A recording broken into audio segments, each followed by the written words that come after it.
magustuhan mo. At kaya ako kasi kinuha to ng ako mismo.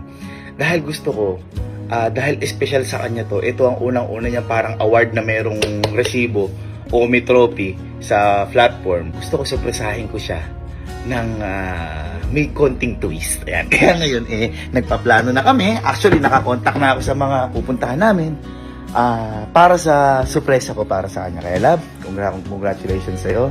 Mahal na mahal kita. At lahat ng achievements mo, sana lagi ako nasa likod mo. At habang buhay kitang susuportahan sa lahat ng gusto mo. Mahal na mahal kita at hintayin mo ang surpresa ko para sa'yo.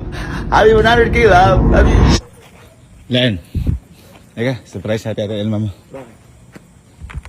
Uy! Boy. Sa kanya yan? Gold? Hindi, silver kay Elma. Ah nga! Ayun, samahan niyo ako. Surprisahin natin. May gagawin tayo.